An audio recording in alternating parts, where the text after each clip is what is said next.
সম্মানিত দিনী ভাই বোন, আমরা অতীব গুরুত্বপূর্ণ একটা বক্তব্য ধারাবাহিক শুনছিলাম, তা হলো দান। ইবাদতের জগতে সবচেয়ে শক্তিশালী ইবাদত দান।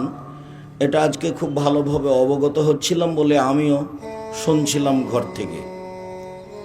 জি, একথাই ঠিক যে ইবাদতের জগতে সবচেয়ে শক্তিশালী ইবাদত দান। সালাত আদায় করে জান্নাত পাওয়া যায়, জান্নাত কিনা যায় না। হজ করে জান্নাত পাওয়া যায়, জান্নাত কিনা যায় না, যেতে পারে। তাসবিহ তাহলিল জিকির আজকার করে জান্নাত পাওয়া যায়, যেতে পারে, কিন্তু জান্নাত কিনা যায় না। দানই এমন একটা ইবাদত যা দিয়ে জান্নাত কিনা যায়, এ কথা আল্লাহ বলেছে।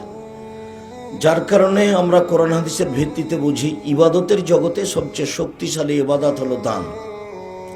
আর এর কারণে আল্লাহ রসুল দুইটা কথা খুব গুরুত্ব সহকারে বলেছেন যে সবাকে দান করতে হবে। তখন সাহাবীগণ বললেন, যদি সবাই দান করতে না পারে কি করবে? তখন আল্লাহ রসুল বললেন, তাহলে মানুষের বাড়িতে কাজ করবে। টাকা তো নাই, তো দান করবে কি করে?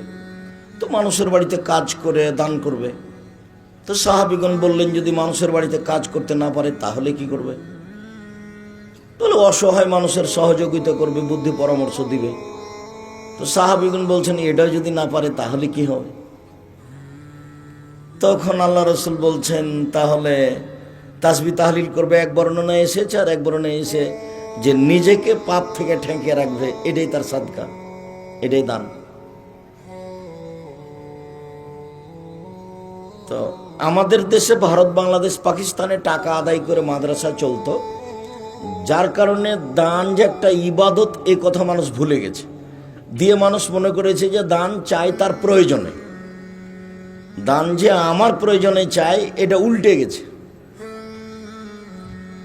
দান মূলত মানুষের প্রয়োজনে, কিন্তু আমাদের দেশে বুঝলো মানুষ যে দান চাচ্ছে তার প্রয়োজনে।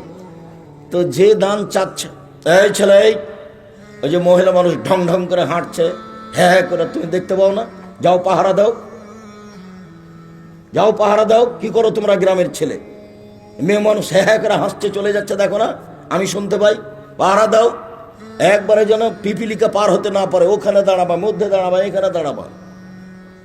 আমি আব্দুর রাজ্জাক বিন ইউসুফ, তোমার গ্রামে না আসলে তুমি খুব ভালো করেই চিনো, আর তোমার এখানে কথা বলতে হবে, এই জিম্মেদারি আমি নিয়ে আসিনি। তুমি আমাকে টাকা দিবে, সে টাকা দিয়ে গাড়ি চালিয়ে যাবো বাড়ি, এ পর্যন্ত আমার হিসাব নাই। আমার জীবনে আমি কোনোদিন মানুষের 5 পয়সার হিসাব করিনি, 5 পয়সার হিসাব করিনি, ভাবিনি আমি কোনোদিন। 90 সাল থেকে মাঠে আছি, 90 সাল থেকে, 90 সাল থেকে না এখন পর্যন্ত কোনোদিন মানুষের কাছে পথ খরচ পাথেও চেয়েছি। এটা প্রমাণ হয়ে গেলে জাতির সামনে বক্তব্য দেব না। তোমরা ডেকে নিয়ে এসেছো, সম্মান করতে চেষ্টা করো, জীবন বাজি রেখে সম্মান চেষ্টা করবো। ওখানে দাঁড়াবা, এখানে বাহিরে দাঁড়াবা। যারা বাহিরে আছে তারা তো বুঝতে পারে না। মহিলা মানুষ এসেছে, গল্প করতে করতে, হ্যাঁ হ্যাঁ করতে করতে ঢং ঢং করে এসেছে, আবার চলে যাচ্ছে। কেন যাচ্ছে? তার স্বামী নাই, এই জন্য যাচ্ছে। কেন যাচ্ছে? স্বামী যা আছে, ও কা পুরুষ, ওকে দিয়ে কি করবেন আপনি?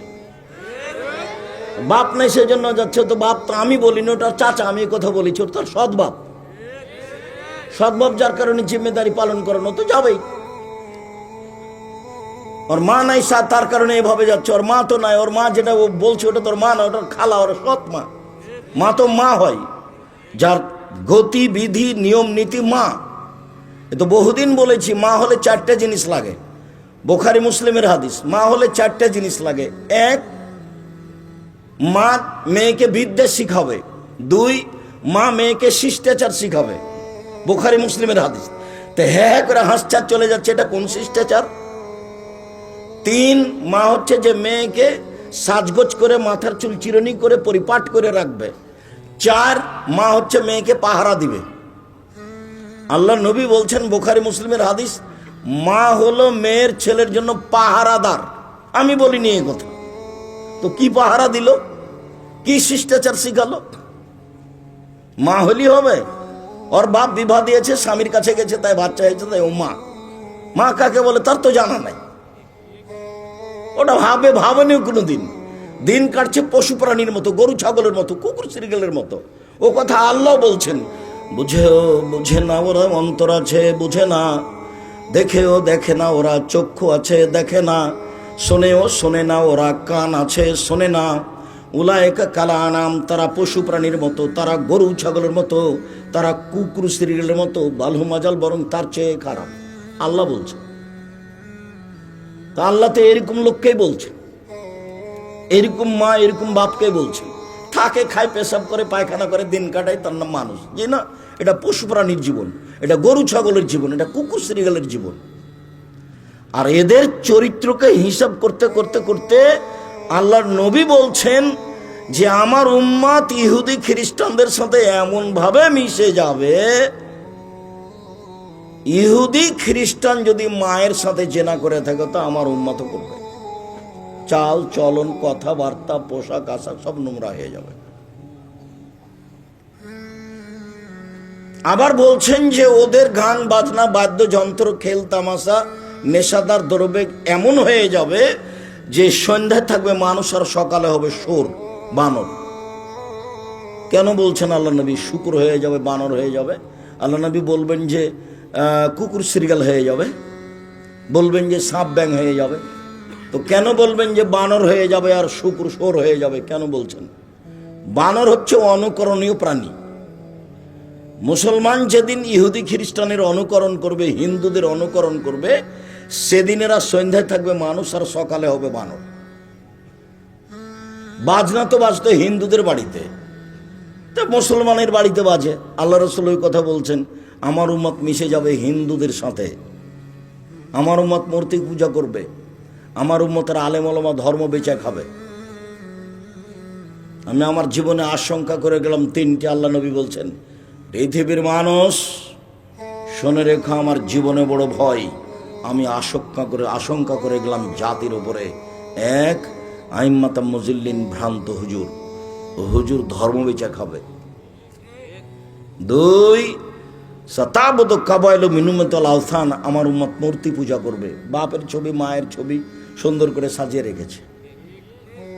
এক লোক আমাকে বলছে, উচ্চ শিক্ষিত মানুষ, বিত্তশালী মানুষ, আমাকে বলছে আমি আমার মাকে খুব ভালোবাসি, তাই আমার মায়ের ছবিটা মাথার উপরে রেখেছি। তা আমি বলছি আপনি কুসন্তান। কেন এইভাবে বলেন আবুর সাহেব? কুসন্তান না হলে আপনি এত খারাপ কাজ করছেন কি করে? মার ছবিকে সম্মান করছেন, এটা কি কথা? আল্লাহ নবী বলছেন আমার উম্মত হিন্দুদের সাথে মিশে যাবে, মূর্তি পূজা করবে। তো মাকে এভাবে রেখেছেন, এটা কি? যদি আপনি মাকে কবর দিয়ে বাড়িতে এসে ছবিটা একবারে পাসপোর্ট সাইজের হজ করা ছবিটা ছিঁড়ে টুকরা টুকরা করে কবরে গিয়ে যদি হাত তুলে দোয়া করতেন, তাহলে আপনি হতেন সুসন্তান। তা আপনি বলেন কোনটা? একজন এমপির কাছে কথা প্রসঙ্গে গেছি, তো দেখছি যে অনেক মূর্তি পাশে। তো বলছি ভাইজান মূর্তি নামাতে হবে, নাহলে তো আমি বসতে পারি না। তখন বলছে আমি খাঁটি আহলে হাদিস। বলছে পাশে মূর্তি থাকার পরে আপনি খাঁটি আহলে হাদিস? যাক, মনে কিছু নেন না, আমি যাই। আপনি মনে কিছু নেন না, যাই। যদি আপনি পারেন তাহলে ছবি নামান, আমি থাকি, আর নাহলে যাই। আচ্ছা আচ্ছা ঠিক আছে, আমি সরাচ্ছি, বসেন বসেন বসেন।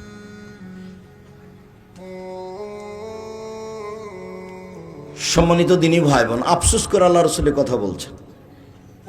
তো সন্ধ্যায় থাকবে মানুষ, সকালে হবে বানর। কেন? যখন এরা ইহুদি খ্রিস্টান হিন্দুদের কি করবে? অনুসরণ করবে, অনুকরণ করবে। অনুকরণ করে কোন প্রাণী? বানর। তারপরে বলছেন সোর হয়ে যাবে শুকুর। তো মানুষ শুকুর সোর হবে কেন? অনুভূতিহীন প্রাণী পৃথিবীতে একটাই, সেটা হলো শুকুর সোর। কোনো প্রকার অনুভূতি নাই। গরুর অনুভূতি আছে। এখানে একটা গরু জবাই করেছেন, আর একটা গরু নিয়ে আসেন, টেনে নিয়ে আসতে পারবেন না ওখানে। দেখেননি এটা? আমার কথা বুঝতে পারলেন কি? আর এটা এখানে আছে গোবর, গোবরের ওখানে ঘাস উঁচা হয়ে আছে, ওই ঘাস গরু খাবে না। তার মানে তার অনুভূতি আছে। পৃথিবীতে একটা প্রাণী আছে, তার নাম শুকুর সোর। কোনো অনুভূতি নেই। যেদিন মুসলমানের কোনো অনুভূতি থাকবে না, একসাথে বসে ছেলে মেয়ে জামাই মা বাপ টিভি দেখছে, বিশাল টিভি, ল্যাংটা মেয়ে আসছে, সবাই বসে আছে, জামাই বসে আছে, বেটি বসে আছে, শ্বশুর আছে, শাশুড়ি আছে, সবাই বসে আছে। এরা এখন কুকুর শ্রীগাল, এরা পশু প্রাণী। তখন এদের অনুভূতি আর নেই। ও সন্ধ্যা থাকবে মানুষ, সকালে হবে সোর। বুখারী মুসলিমের হাদিস। হবেই। সম্মানিত দিনী ভাই বোন, রাসূল সাল্লাল্লাহু আলাইহি ওয়াসাল্লাম বললেন মা হলে চারটা জিনিস লাগে। এক, মা মেয়েকে বিদ্যা শিখাবে। কি বিদ্যা শিখালো যে ল্যাংটা হয়ে গেল, ভুরু তুলে চিকন করলো? কি বিদ্যা শিখালো? কি বিদ্যা শিখালো যে মাথার চুল ছোট করলো ইহুদি খ্রিস্টানের মতন? কি বিদ্যা শিখালো যে মেয়ে একবারে পরে আছে, স্কিন পায়জামা পরে আছে? কি বিদ্যা ওটা? ওটা আবার কোন বিদ্যা? রবি ঠাকুরের গান সবাই বলছে, ও আমার ওমা তোমার আকাশ তোমার বাতাস। ঠাকুর বলল, ও কালিমা তোমার আকাশ, ও কালিমা তোমার বাতাস। বাঙালি ছেলে মেয়ে ঘুম থেকে উঠে বলছে ওমা তোমার আকাশ, ওমা তোমার বাতাস। আরে রবি ঠাকুর পৃথিবীতে মুসলমানের সবচেয়ে বড় শত্রু। রবি ঠাকুর ঢাকা বিশ্ববিদ্যালয়ের শত্রু, রবি ঠাকুর বাঙালিদের শত্রু, রবি ঠাকুর সবচেয়ে বড় ইংরেজদের বড় দালাল। ইংরেজদের হাতে যখন আমরা মহিলা পুরুষ নির্যাতিত, আমাদের মা চাচি খালা ফুবুরা, তখন রবি ঠাকুর লন্ডনে বসবাস করে। এই দালাল রবি ঠাকুরের গান সকালে উঠে ছেলে মেয়ে বলে ওমা তোমার আকাশ, ওমা তোমার বাতাস। আমি বললাম তোর বাপের আকাশ? তো আজকের নতুন কথা নেই, 30 বছর থেকে বলছি, 90 সাল থেকে মাঠে আছে। আপনার চলে, আমার চলে না, আমার ছেলে মেয়ে বলে না এগুলো। আপনার চলছে, কিভাবে চলছে তা আমি জানি না, তবে চলার কথা নয়। দেখেন একটা বই পাবেন, পড়া যখন যাবেন তখন দেখেন আছে কিনা। বইয়ের নাম হলো শিক্ষা বনাম জাহেলিয়াত। আপাতত 1 থেকে 10 পর্যন্ত না করা হয়েছে, এটা বিদ্যা নয়। তারপর বলা হয়েছে কেন এই নির্যাতন, কি তার প্রতিকার। তারপর বেগম রোকেয়া তো লিখেছে যে অবরোধবাসিনী, তো লিখা হলো এখন কেন হবো অবরোধবাসিনী। বেগম রোকেয়া তো মুসলমানের পর্দা, মহিলাদের পর্দাকে কবর দিয়ে গেছে, কথায় কথায় নিন্দা করেছে। আপনি দেখেন, আমি জানি না এই বই পড়েছেন কিনা, অবরোধবাসিনী। 1 মিনিট, আপনাদের ট্রেন স্টেশন যেটা সবচেয়ে বড়, সেখানে একটু কথা বলে আমি আলোচনায় চলে আসি। সেটা হলো কথার কথা, টাঙ্গাইল জেলার কিছু পরহেজগার মহিলা হজ করতে যাবে, তো ট্রেন স্টেশনে গেছে।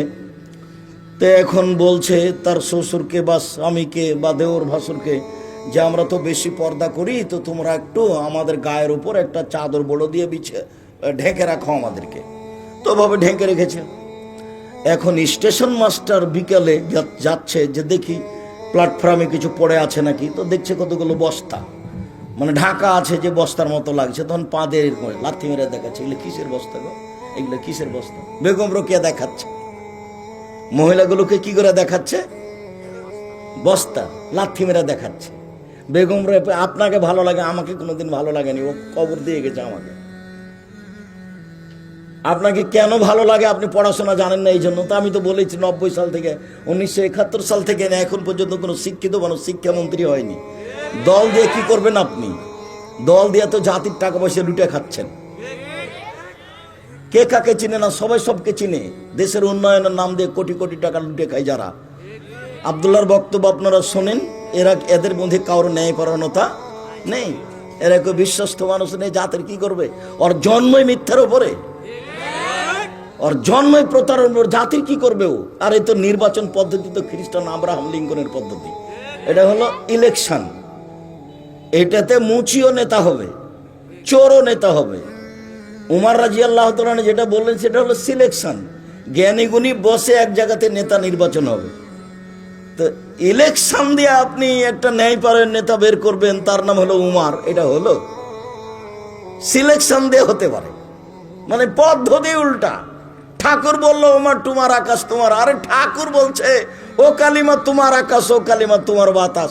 সারা বাঙালি পুরুষ নারী সবাই বলছে ও কালিমা তোমার আকাশ, ও কালিমা তোমার বাতাস। আমি তো কোনোদিন বলিনি। সম্মানিত দিনী ভাই বোন, মা কাকে বলে? মাই তো বুঝলো না যে আমি কি দিয়ে মা। সৎ মা, সৎ মার বাস্তবতা বুঝেন না। এই যে দেখেন সৎ মা দেখাচ্ছি। ওই ঘর থেকে তার নিজের পেটের মেয়ে এসেছে, ও বসে আছে এখানে। তখন বলছে আম্মু আসো আসো, আম্মু বসো, আম্মু কি খেয়েছো, আম্মু খেয়েছো। এবার সৎ মেয়ে আসছে, এখানে আলি কেন, এখানে আলি কেন, যা ও ঘরে যে তোকে বসতে বললাম, যা ওই ঘরে বস। ওটা সৎ মা। তো এই সৎ মাকে কি শিখাবে? কিন্তু সৎ মা হ্যাঁ করে হেঁটে চলে যাচ্ছে, ওটা ওর মা, সৎ মা। আঙ্গুলের নখ দেখেন, নখ বড় আছে, নেইল পালিশ দেওয়া আছে। ও তো ইহুদি খ্রিস্টানদের পতিতালয়ের মেয়েদের কাজ। নখে নেইল পালিশ দেওয়া, নখ বড় রাখা কার কাজ? ইহুদি খ্রিস্টানদের পতিতালয়ের মেয়েদের কাজ। তো ওটা ওর মা, ওকে খালা বলবে না তো মা বলবে কেমনে? ওকে সৎ মা বলে ডাকবে। যেই মায়ের মেয়ের নখ বড় আছে, নখে নেইল পালিশ আছে, সেই মেয়ে যদি মাকে মা বলে ডাকে তো অন্যায় হবে এটা। ওকে সৎ মা বলবে। তো মায়ের দায়িত্ব পালন করেনি। দায়িত্ব কি জিনিস তার জানাও নাই। বাপও দায়িত্ব পালন করে না। আল্লাহর নবী বললেন যে 3টে মেয়েকে যদি লালন পালন করে তাহলে মেয়ে 3টে বিচারের মাঠে তার জন্য অন্তরাল হয়ে যাবে। মানে ওইদিকে থাকবে জাহান্নাম, এদিকে থাকবে বাপ আর মেয়েরা মধ্যে থাকবে। আল্লাহকে বলবে যে আমার আব্বাকে আগে জান্নাতে দিতে হবে, তারপরে কোনো কথা। এই যে বেঁকে গেলাম, আগে দেন আমার আব্বাকে জান্নাতে, তারপরে কোনো কথা। 3টে মেয়েকে লালন পালন করবে। তো লালন পালন কিভাবে? তখন আল্লাহ রসুল বলছেন, 1 আল্লাহ মাহন্না, তাকে বিদ্যা শিখিয়ে দিল, ঘুরেটা তো ওটাই আসলো। 2 আদ্দা বাহন্না, মেয়েকে শিষ্টাচার শিখিয়ে দিল, তাহলে ঘুরে তো ওটাই আসলো। 3 আহসানা ইলাইহিন্না, মেয়ের সাথে ভালো আচরণ করলো, খাস্টা মেষ্টা করলো না, সৎ মেয়ের সাথে যেমন করে তেমন করলো না, ভালো করলো। তখন এ মেয়ে 3টাকে হয়ে যাবে, অন্তরাল হয়ে যাবে। 10টা ছেলে যদি মাস্টার ডিগ্রি পাস করান, 1 নাকি হবে না। তো করাবেন কেন? জন্ম দিয়েছেন এই জন্য।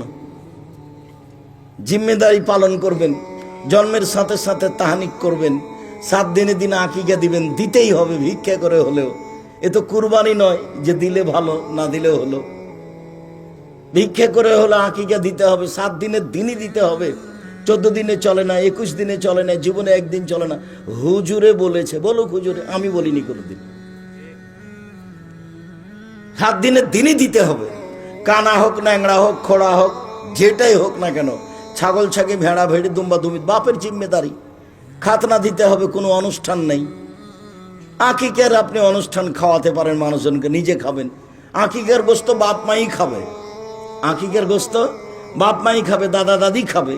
তো বলছে আকিকার গোস্ত বলে বাপ মাকে খাওয়া হয় না। বাড়ি কোথায় বলে ইয়েতে আপনার গাজীপুর। কি ব্যাপার? গাছ টাছ এখনো জঙ্গল হয়ে আছে নাকি? মানুষজন যেতে পারে না? কি দিয়ে বুঝলেন যে বাপ মা খেতে পাবে না? বাপ মাই খাবে আকিকার গোস্ত, দাদা দাদি খাবে। ভালো লাগলে পাড়া প্রতিবেশীকে দিবে, দিয়ে খাওয়া ভালো, সেই জন্য। এটা কুরবানির গোস্ত নয় যে দিতে বাধ্য। কুরবানির গোস্ত নেকির জন্য, আল্লাহ বলছেন ওকে দিতে হবে, ফকির মিসকিনকে দিতে হবে, আপনি দিতে বাধ্য। আর আকিকার গোস্ত নিজের গোস্ত। 7 দিনের দিন মাথা নেড়ে করতে হবে, নাম রাখতে হবে, মাথার চুল সম পরিমাণ রূপা হিসাব করে দান করতে হবে। এগুলো বাপের জিম্মেদারি। ছেলেকে পড়াশোনা শিখাবে, 1 নেকি হোক আর না হোক জিম্মেদারি পালন করবে। নেকি তো সব মেয়ের ব্যাপারে, নেকি সব মেয়ের ব্যাপারে। তো মেয়েকে কি শিখালো? কেন হ্যাঁ হ্যাঁ করে হাসছে আর হাঁটছে? কেন হাসছে আর যাচ্ছে? কি শিখালো? ও বাপ, ও সৎ বাপ, ও মা, ও সৎ মা। পশু প্রাণীর মতো দিন কাটে, গরু ছাগলের মতো। আপনি সভ্য বলেছেন, আমি আব্দুর রাজ্জাক বিন ইউসুফ জীবনে সভ্য বলিনি। যারা একসাথে বসে টিভি দেখে, যারা এইভাবে ছেলে মেয়েকে রাস্তায় ঘুরায়, নগ্ন পোশাকে মেয়ে চলে, স্কিন পায়জামা পরে থাকে, বাপ মাথায় টুপি থাকে, এইকে যদি আমি অশিক্ষিত প্রমাণ করতে না পারি, পশু প্রাণীর মতো যদি প্রমাণ করতে না পারি, এদেরকে যদি বন্য অসভ্য বর্বর প্রমাণ করতে না পারি, আমি আব্দুর রাজ্জাক বিন ইউসুফ আজকে টাঙ্গাইলের শেষ অংশ বক্তব্য শেষ করলাম, জিন্দেগিতে বক্তব্য দেব না। আর এই কথা বলে আসছি 90 সাল থেকে, মানে 35 বছর চলছে। 90 সাল থেকে না আমি আপনার সাথে আছি, আপনার কল্যাণের জন্যই। সম্মানিত দিনী ভাই বোন, কথা আবারও ফিরে যায়, যে যেখানে আছেন ভদ্রতা বজায় রেখে, গল্প গুজব না করে, বসে হোক দাঁড়িয়ে হোক, কিছু সময় আপনি বক্তব্য শুনুন। ঐকান্তিকভাবে আপনার কাছে এটাই কামনা করি। আর আপনার জন্যই আমি এসেছি, আপনার জন্যই অপেক্ষা করছি আমি। দান এই কারণে বাতিল হয়ে যায়, এ কথাই ঠিক। সম্মানিত দিনী ভাই বোন, এই ইবাদতের জগতে সালাত এমন একটি ইবাদত, নামাজ এমন একটি ইবাদত যার উপরে নির্ভর করে অন্য ইবাদত। সালাত কবুল হলে অন্য ইবাদত কবুল হবে, আর যদি সালাত কবুল না হয় তাহলে অন্য কোনো ইবাদত কবুল হবে না। তো এটাও তো একটা ব্যতিক্রম ইবাদত হয়ে গেল। আর সালাত এক অবাক ইবাদত যে কারো সাথে আপোষ করে না, কোনো পদ্ধতিতে আপোষ করে না। হজ করে, হজে বছর করলেন না, সামনে বছর করেন, হবে, সমস্যা নেই। সিয়াম রোজা একটা ফরজ বিধান, আপনার সাথে আপোষে আছে। কিভাবে? আপনি অসুস্থ, এখন করিয়েন না, পরে করবেন। এই যে আপনার সাথে আপোষ করলো। জাকাত আপনি 1 মাস আগে দিয়ে দেন, 2 মাস পরে দেন জাকাত। এই যে জাকাত একটা ফরজ বিধান, আপনার সাথে আপোষ করলো। সালাত জি না, অজু করে সালাত আদায় করতে হয়, পানি নেই, তায়াম্মুম করে পড়ো, মাটি নেই, এমনিতেই পড়ো। কেবলার দিকে মুখ করে সালাত আদায় করতে হয়, কেবলা বোঝা যায় না, বিনা কেবলাই পড়ো। দাঁড়িয়ে সালাত আদায় করতে হয়, তো দাঁড়িয়ে থাকা যায় না, বসে থেকে পড়ো। বসে থাকা যায় না, তো শুয়ে থেকে পড়ো। পরিষ্কার কাপড় পরে সালাত আদায় করতে হয়, পরিষ্কার নাই, যাতে পেশাব পায়খানা হাইজে রক্ত লেগে আছে সেটা পরেই পড়ো। কোনো কাপড়ই নেই, তোমার উলঙ্গ হয়ে পড়ো। নেন এবার কোনো আপোষ নাই, ব্যতিক্রম ইবাদত সালাত। বলছে হুজুর আমার আব্বা মারা গেছে, তো 3 ওয়াক্ত সালাত কাজা হয়ে গেছে। ও আচ্ছা, তোমার আব্বা 3 ওয়াক্ত সালাত কাজা হয়ে গেছে, তাহলে 5 5 5 1,500 টাকা জরিমানা দাও, আমি জানাজা করে দিই। অথচ সালাতের কোনো কাফারা নেই, টাকা দিয়েও জানাজা করে নিয়ে চলে গেল। তো যার ঋণ আছে তারও জানাজা হুজুর করছে। তা আল্লাহ নবী বলেছেন যে হুজুর ধর্ম বেচে খাওয়ায়। আল্লাহ নবী বলছেন যার ঋণ আছে তার জানাজা নেই।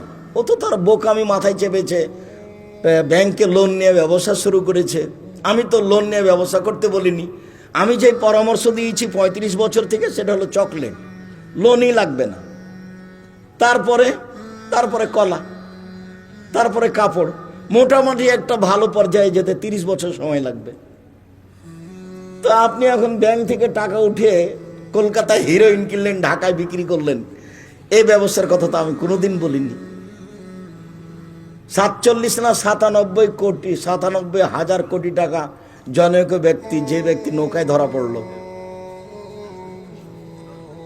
তো টাকা তো তাহলে এদের, এর নাম দেশের উন্নয়ন? জি না। পশু প্রাণীর মতো জীবন, গরু ছাগলের মতো জীবন, কুকুর শ্রীগুলোর মতো জীবন। এ কথা আমি বলিনি, আল্লাহ বলছে। আপনি যদি এই কথায় কষ্ট পান, আমার কিছু করার নেই। পশু প্রাণীর মতো জীবন, গরু ছাগলের মতো জীবন, কুকুর শ্রীগুলোর মতো জীবন আল্লাহ বলছে। আমি গরিব মানুষ, তাতে কি আছে? 5 ওয়াক্ত সালাত আদায় করবো, মানুষের বাড়িতে দিন মজুরি করে খাবো, এসার সালাত আদায় করে ঘুমিয়ে যাবো। সহজ পথ জীবনের।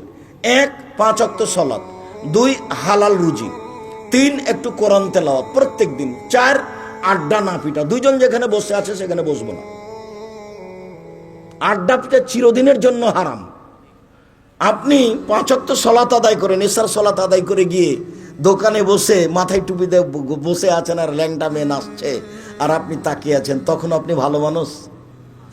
আপনাকে যদি জিজ্ঞাসা করা হয় যে আপনি ভালো মানুষ, তা আপনার একটু সেই তো কি করি, আসলে বাড়ি যেতে মন জেনে বসে আছি সেই জন্য একটা কিছু বলবে, তার মানে ওইও ভালো মানুষ নয়। জাবের বলছেন যে আমি আল্লাহর নবীকে জিজ্ঞাসা করলাম, আল্লাহর নবী, হঠাৎ যদি কোনো মহিলার উপরে চোখ পড়ে যায় তাহলে কি করবো? এটা জিজ্ঞাসা। জাবের রাদিয়াল্লাহু তাআলা একজন বিশিষ্ট সাহাবী, উনি বলছেন আল্লাহর নবী, আর প্রায় সব জমি কিনা, এই যে যেখানে মসজিদ তৈরি করছেন, রূপগঞ্জ জামিয়া সালাফিয়া, নারায়ণগঞ্জ রূপগঞ্জ, এখানে সেইখানে আপনার মসজিদের জমি আছে 200 শতক, গড়ানে 3 লাখ টাকা করে কিনা আছে। তো তাহলে কত লাখ টাকা কিনতেই, পাইলিং 3 ভাগে 1 ভাগ করেছেন, প্রায় 2 কোটি টাকা খরচ। তাতে আপনি মাঝা ঢালাই দিয়েছেন, প্রায় 2 কোটি টাকা খরচ। ওটা আমি বানাই? ওটা আপনি বানান। জামিয়া সালাফে বৈদেশিক পয়সা দিয়ে চলে না, জামিয়া সালাফিয়া কোনো সংস্থা দিয়ে চলে না, জামিয়া সালাফিয়া কোনো বৃত্তশালী দিয়ে চলে না। জামিয়া সালাফের রশিদ বই বাহির ব্যবহার নিষেধ। কোন শিক্ষক জামিয়া সালাফের রশিদ বই নিয়ে মানুষের কাছে টাকা আদায় করতে যেতে পারবে না। গাড়ি থামিয়ে টাকা আদায় তো বহু দূরের কথা। শিক্ষক জানে না কিভাবে প্রতিষ্ঠান চলে, কিভাবে চলে। আপনি 5,000 দেন, আমি 2,000 দিই, কেউ 20,000 দেয়, এভাবে চলছে তো প্রতিদিনই এরকম আছে। আপনি দিয়েছেন, আর কেউ দিয়েছে, এভাবে চলছে প্রতিষ্ঠান, আলহামদুলিল্লাহ। আল ইহতেশাম পত্রিকা অনলাইন, আল ইহতেশাম টিভি আছে জামিয়া সালাফে। আপনার জামিয়া সালাফের একটা বড় অংশ আছে দাওয়াইল আল্লাহ। সারা দেশ জুড়ে তারা মসজিদে মক্তব চালু করবে, সারা দেশ জুড়ে। এখন পর্যন্ত প্রায় 450 মসজিদে মক্তব চালু আছে, 450 মসজিদে। জামিয়া সালাফের জন্য জমি আছে ময়মনসিংহে, জামিয়া সালাফের জন্য জমি আছে ফেনীতে, জামিয়া সালাফের জন্য জমি আছে যশোরে, জামিয়া সালাফের জন্য জমি আছে কুষ্টিয়ায়, জামিয়া সালাফের জন্য জমি আছে বগুড়ায়, জামিয়া সালাফের জন্য জমি আছে রাজশাহীতে, জামিয়া সালাফের জন্য জমি আছে চট্টগ্রামে, জামিয়া সালাফের জন্য জমি আছে ঢাকায়, জামিয়া সালাফের জন্য জমি আছে দিনাজপুরে, জামিয়া সালাফের জন্য গাজীপুরে জমি আছে কিনা আমার জানা নাই। গাজীপুরে করেন, এলাকাতে দেখছি অনেক মানুষ বসে আছেন, জমির ব্যবস্থা করেন। এক লোক ডক্টর ইসমাইল, উনি চৌরাস্তায়, গাজীপুর চৌরাস্তায় 10 কাঠা জমি দেওয়ার জন্য খুব ঘুরলেন, কিন্তু জমি নেবরাসে নামে রেজিস্ট্রি করা গেল না, অক্ষ করা আছে সেই জন্য। তারপরে যে কি হলো, এখন এটা বন্ধ হয়ে আছে। গাজীপুরের কথা আমার জানা নাই ভালো অবস্থা কোনো দিক দিয়ে। গাজীপুরে কোনো কমই বড় মাদ্রাসা আছে এটাও আমার জানা নাই। গাজীপুরে কোনো বড় আলেম আছে এটাও আমার জানা নাই। এখন এসে আব্দুল্লাহ সালাফি একজন বড় আলেম ছিলেন, পাকিস্তান পাঞ্জাব থেকে পড়ে আসা। দেখি আলিয়া মাদ্রাসা, এখানে কোনো কমই মাদ্রাসা, এটা বুঝলাম না, আমি দুঃখিত। আপনি মনে করেন না যে আমি আসার পর থেকে এখন পর্যন্ত ভালো অবস্থায় আছে। প্রথম থেকে আমি খুব হিমশিম খেয়ে আছি। আমি তার ছেলের দিকে একদিকে চেয়ে থেকেছি, ব্যাপারটা কি, ঘটনা কি। উনি আমাকে এক বাক্যে শুনালেন, আমার আব্বা অমুক আলিয়া অমুক আলিয়া অমুক আলিয়া তৈরি করেছেন, এগুলো বললেন। হয়তো বা কমই মাদ্রাসায় করেছিলেন, পরে মনে হয় উল্টে গেছে। কি কি সেটা আমি বলতে পারছি না, তথ্য আমি জানি না। একটার পর একটা এখন পর্যন্ত আমি কষ্টের মধ্যে আছি, এবং আজকের পুরো কষ্ট আমার স্মরণে থাকবে। সম্মানিত দিনী ভাই বোন, উবাদা বিন সামিত রাদিয়াল্লাহু তাআলা আনহু বলেন, রাসূল সাল্লাল্লাহু আলাইহি ওয়াসাল্লাম বলেছেন, আস-সালাতুল খামস ইফতারাজাহুন্নাল্লাহু তাআলা, 5 ওয়াক্ত সালাত আল্লাহ তাআলা ফরজ করেছেন। ফামান আহসানা ওযুহুন্না, কেউ যদি এর ওযু সুন্দর করে করে, ওয়াসাল্লাহুন্না লিওয়াক্তিহিন্না, সালাতটা নির্ধারিত সময়ে করে। এখন মানুষ সালাত আদায় করে সূর্য ডুবার আগে, তার নাম আসর। এখন মানুষ সালাত আদায় করে সূর্য ডুবার উঠার পূর্ব মুহূর্তে, তার নাম ফজর। এটা নির্ধারিত সময়ে নয়। কেউ যদি তার নির্ধারিত সময়ে সালাত আদায় করে, ওয়া আতাম্মা রুকুহুন্না ওয়া খুশুহুন্না, তার রুকু সিজদা যদি ঠিকঠাক করে, ভয় ভীতি নিয়ে যদি সালাত আদায় করে, কানা লাহু আলাল্লাহি আহাদুন, তাহলে তার সাথে আল্লাহর একটা চুক্তি হয়ে যায়। আমি একবার লাহু, যে আল্লাহ তাকে ক্ষমা করে দিবেন, চুক্তি হয়ে যায়। আল্লাহর সাথে সরাসরি চুক্তি মুখামুখি হয় না। মসজিদ হলো আল্লাহর ঘর, তো মসজিদ তো আল্লাহর ঘর, তো আপনি এখন বসতে চাচ্ছেন, কিভাবে অনুমতি নেবেন মালিকের কাছে? আল্লাহকে কি বলবেন, আসসালামু আলাইকুম, আপনার ঘরে আমি বসতে চাচ্ছি, অনুমতি হবে? এইভাবে কি বলবেন, না পদ্ধতি কি? 2 রাকাত সালাত, বাস এটা পদ্ধতি। 2 রাকাত সালাত আদায় করলেন, তখন কি হয়ে গেল? অনুমতি হয়ে গেল। এটাই পদ্ধতি। যার কারণে মসজিদে গিয়ে বসা নিষেধ। সারা পৃথিবীর মানুষ যদি মসজিদে গিয়ে বসে প্রথমে, তাহলে সারা পৃথিবীর মানুষের নবীর সাথে অন্যায় আচরণ করলেন। আল্লাহ নবী বলছেন, যে দাখাল আহাদুকুমুল মসজিদ ফালা ইয়াজলিস ক্বাবলা ইউসাল্লি রাকাতাইন, কোন মানুষ মসজিদে ঢুকে বসতে পাবে না 2 রাকাত সালাত না পড়ে। একবারে বুখারী মুসলিম, চিরদিনের জন্য নিষিদ্ধ। সূর্য উঠুক, সূর্য ডুবুক, সূর্য মাথার উপরে থাক, সূর্য যেখানেই থাক না কেন, এই সলাৎ অনুমতির। এই সলাৎ কিসের? অনুমতির। বসারও অনুমতি চাই, যার জন্য এর সময় নাই। ফরজ সলাতের যেমন সময় নেই, তেমনি ভাবে অনুমতির কোনো সময় নেই। বাস অনুমতি, বসতে চাইলে 2 রাকাত সলাত আদায় করতে হবে, অন্যথায় কোনো কিছু দেখার থাকলে দেখে চলে যেতে হবে। এর নাম মসজিদ। তো এখন আল্লাহর সাথে চুক্তি হবে, কোনো লিখিত চুক্তি হবে কি? জি না। যখন আপনি সুন্দর করে ওযু করলেন, নির্ধারিত সময়ে সলাত আদায় করলেন, রুকু সিজদা ঠিকঠাক করলেন, ভয় ভীতি নিয়ে আদায় করলেন, তখন কার সাথে চুক্তি হলো? আল্লাহর সাথে। কি নিয়ে চুক্তি হয়েছে? যে আমার সব পাপ ক্ষমা। ঠিক আছে, তোমার সাথে আমি এই মর্মে চুক্তি পোষণ করলাম যে তোমার কোনো পাপ নেই। এবার আল্লাহ রাসূল বলছেন, ওয়াইল্লাম ইয়াফাল, এমনটা যদি কেউ না করে, এইভাবে যদি সলাত আদায় না করে, ওযু না করে, ফালাইসা লাহু আলাল্লাহি আহাদুন, তাহলে আল্লাহর সাথে তার কোনো চুক্তি হয় না। ইনসা আযাবাহু ওয়া ইনসা গাফারা লাহু, আল্লাহ চাইলে তাকে শাস্তি দিবেন, আল্লাহ চাইলে তাকে ক্ষমা করে দিবেন।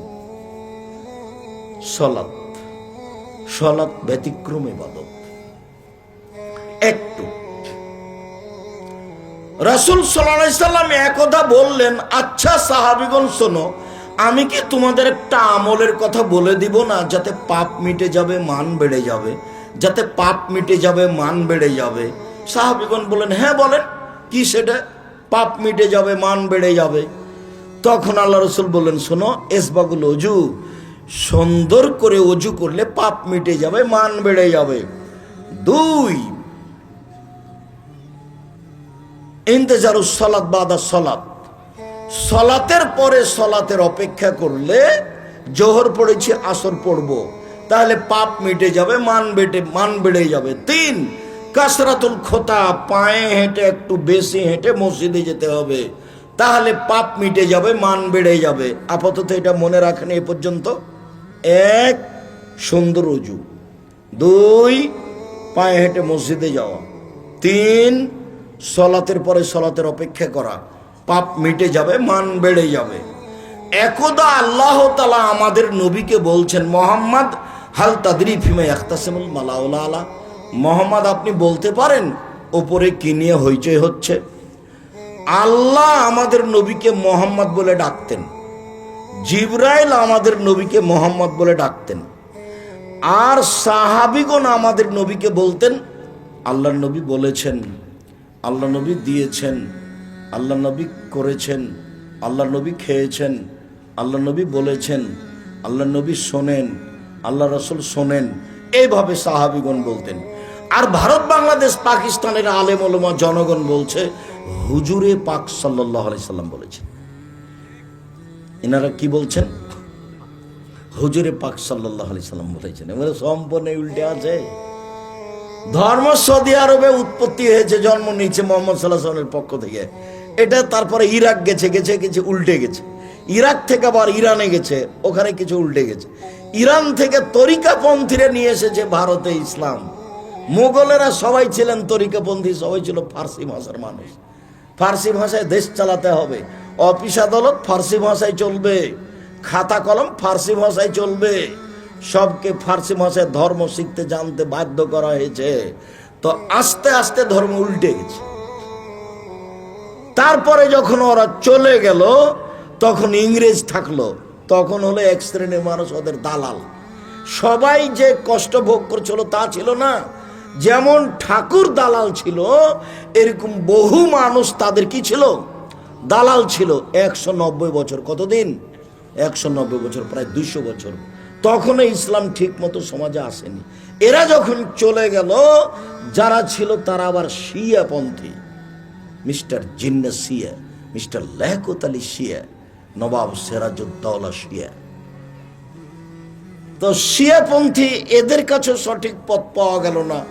এখন সঠিক পথ পেলেও ক্ষমতা যার, দেশ তার, মুল্লুক তার। বন্ধ। আজকে প্রোগ্রাম কোথায়? আব্দুর রাজ্জাক বিন ইউসুফ, গাজীপুরে। কি হয়েছে? বন্ধ। টাঙ্গাইলে কি হয়েছে? বন্ধ। মানে বক্তৃতা দেওয়া হবে না, এটা বন্ধ। কি যে হলো বুঝলাম না। 90 সাল থেকে নিয়ে এখন পর্যন্ত অপ্রয়োজনীয় বাক্য বলিনি, আর মাঝহাব নিয়ে একটা বাক্য বলিনি, একটা মাঝহাব নিয়ে দীর্ঘ 35 বছরে যদি একটা বাক্য প্রমাণ হয় আর কোনোদিন বক্তব্য দেব না। আর তুমি কথা বললে শুরু করলে গালি দিয়ে শুরু করো। আমি আব্দুর রাজ্জাক বিন ইউসুফ বলছি, তুমি যদি আমাকে ধুয়ে ছেড়ে দাও গালি দিয়ে, তোমার নামটা আমি নেব না, তোমার নামই নি না আমি। তোমার মুখ শুধু গালি দিয়ে চলে। কে যে কাকে বলছে পেশাব করে দিবে, কে যে কাকে বলছে কত কি, তার কোনো হিসাব নাই। আমি নিরুপায় হয়ে বাক্যটা বলেছিলাম, খালি বলে কোথায় বসবেন বাহাস করতে, বসছেন না কেন, যখন তখনই বলে, তখন নিরুপায় হয়ে বলেছিলাম আপনাকে তো আমি মানুষই মনে করি না, আমি বসবো কি দিয়ে। এই বাক্যটা আমি খুব নিরুপায় হয়ে বলেছিলাম যে আপনাকে তো আমি মানুষই মনে করিনি, তবে বসবো কি দিয়ে। যারা আলেম ওলামা হিসেবে মুখ আলেম মানুষ মুখে আর একজনকে গালি দেয়, সেখানে তো আলেম তাকে আমি মনে করি না, আমি কেমনে বসি। লোকে বলছে আলেম, আমি বলিনি কোনোদিন। উমর রাদিয়াল্লাহু তাআলা আনহু যদি এখন বেঁচে থাকতেন পৃথিবীতে, বাংলাদেশের শতকরা 95 জন বক্তার আজীবন জেল হতো। তার মধ্যে এই প্রেসগুলো বন্ধ হয়ে যেত, এই প্রেস চলতো না। যারা মালিক হিসেবে দায়িত্ব পালন করছে এদের জরিমানা হতো। দেখেন এই যে 3 লাইনের দোয়া, যেটা নবীন নয়, দেখেন 1 পৃষ্ঠার দোয়া, 35 বছর থেকে বলছে এই দোয়ার যদি একটা বাক্য নবীর প্রমাণ হয়ে যায় আমি আর বক্তব্য দেব না। তাহলে উমর রাদিয়াল্লাহু তাআলা বেঁচে থাকলে এই প্রেস বন্ধ হতো, যারা ছাপাচ্ছে তাদের জেল হতো, প্রেসের আজীবন বন্ধ হয়ে যেত ঘোষণা।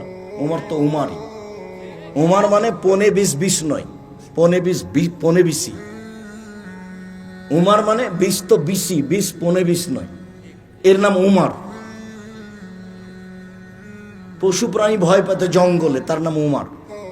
শয়তান তার রাস্তা দিয়ে হাঁটতো না, তার নাম উমার। আল্লাহর নবী বলছেন আমি উমারের আত্মমর্যাদাকে হিসাব করি। সকালে বলছেন উমার, আমি রাতে স্বপ্নে জান্নাত দেখলাম, ঘুরলাম জান্নাত, দেখে একটা বিশাল প্রাসাদ টক টক টক করছে, ঝকঝক করছে, মনে হলো যে তার ভিতর যে কত সুন্দর, একটু দেখি। পাশে একটা বৃদ্ধা মহিলা ছিল, আমি বললাম এই মহিলা বলতে পারো এই প্রাসাদ কার? তো বলল যে উমারের। যেমন বলেছে উমারের, তেমন তোমার আত্মমর্যাদাকে আমি হিসাব করেছি, এত বড় মানুষের ঘরে ঢুকবো কি করে? উমার, আমি তোমার আত্মমর্যাদাকে হিসাব করে তোমার ঘরে ঢুকেনি উমার। হাদিস বুখারী মুসলিম। উমর তখন বলছেন আল্লাহর নবী আপনি আমার আত্মমর্যাদাকে হিসাব করেন, দিয়ে কাঁদতে লাগলেন। হাদিস বুখারী মুসলিম। আর যদি আপনার আত্মমর্যাদার কথা বলি তো মনে হয় যে আপনার গায়ে একটুকু রক্ত নাই, সবই পুজ।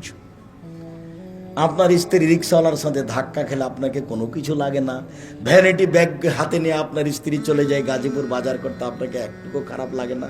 আপনার শরীরে সবটুকুই পুজ, রক্ত বলে কোনো জিনিস নাই, আপনাকে খারাপ লাগে না। বউ ল্যাংটায় ঘুরে বেড়ে আপনাকে খারাপ লাগে না। আমি বুঝতে পারি না আসলে আপনি মানুষরা কখন অন্যরকম হয়ে গেছেন। আমাদের বউ যদি গায়ে, রিক্সাওয়ালার গায়ে একটু ঠেকে যায়, ইন্না লিল্লাহি ওয়া ইন্না ইলাইহি রাজিউন, একই কথা।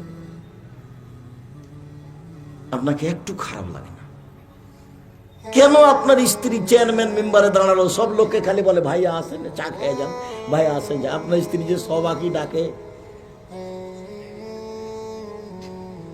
আপনার স্ত্রী সব মেহমানকে ডাকে, আসলেই কি আপনি মানুষ? মানুষ তো বাংলা ভাষা বলে মানুষ, ওর মানুষ। যার কাছে আর একজন কল্যাণ পায়, অকল্যাণ পায় না, যার নাম অকল্যাণ যার কাছে পায় সে মানুষ নয়। কি দিয়ে জীবন কাটাবেন? আমি আপনার দিনই ভাই, আমি আপনার কল্যাণের জন্য এসেছি।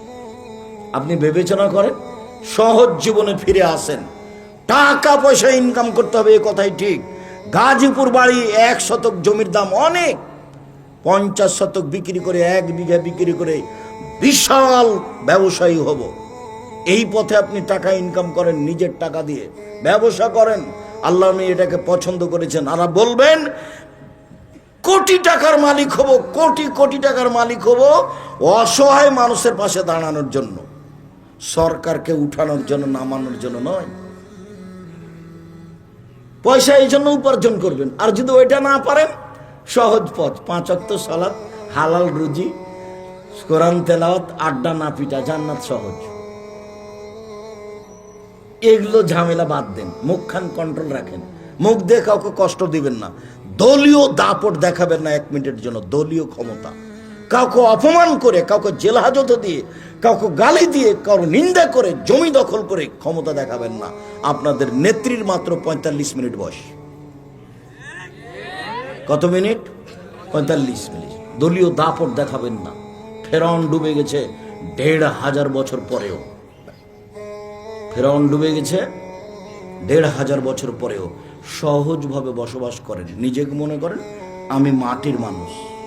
প্রতিশোধ নিবেন না, প্রতিশোধবাদ, প্রতিশোধবাদ। আচ্ছা গালি দিয়েছে দিয়েছে, আচ্ছা মেরেছে মেরেছে। নিজে কোনোদিন মামলা করবেন না কারোর বিরুদ্ধে, কোর্টে যাবেন না কারোর বিরুদ্ধে, যা হয়েছে হয়েছে। ক্ষমতা দেখাবেন না, দলীয় দাপট দেখাবেন না, মানুষকে অপমান করবেন না, মানুষকে খাটো করবেন না, মানুষকে তুচ্ছ করবেন না, মানুষকে অপমান করবেন না। ক্ষমতা দেখে মানুষের জমি দখল করবেন না। ক্ষমতা দেখে এক জমি 7 বার বিক্রি করেন। গাজীপুর মানে একদিন ছিল বাঘ ভাল্লুক কুকুর শিরগাল বসবাস করত, এখন হলো স্বর্ণ দিয়ে পরিবর্তন। এটা নিয়ামত, এটা হিসাব করতে হবে। এদের ক্ষমতা দেখিয়ে পরকাল হারায়েন না, সালাত আদায় করবেন। আল্লাহ রাসূল বললেন, পৃথিবীর মানুষ যেভাবে আমাকে সালাত আদায় করতে দেখছো সেভাবে সালাত আদায় করো। সুন্দর করে ওযু করলেন। কথাটা শেষ করি। আমাদের নবীকে আল্লাহ বলতেন মোহাম্মদ বলতে পারেন ওপরে কি নিয়ে হইচই হচ্ছে? আমি বললাম জি হ্যাঁ বলতে পারি। মানুষের পাপ কিসে মিটে যাবে এই নিয়ে হইচই হচ্ছে। মানুষের পাপ মিটে যায় 1, সুন্দর করে ওযু করলে, 2, পায়ে হেঁটে মসজিদে গেলে, 3, সলাতের পরে বসে বসে তাসবিহ তাহলে জিকির আজকার করলে পাপ মিটে যায়, মান বেড়ে যায়। এইটুকু যদি করে তার মরে যাওয়া ভালো, তার বেঁচে থাকা ভালো, তার মরে যাওয়া ভালো, তার বেঁচে থাকা ভালো। এরপরে লোকটা হয়ে যায় সেই দিনের মতো যেদিন তার মা তাকে জন্ম দিয়েছে, নিষ্পাপ হয়ে যায়।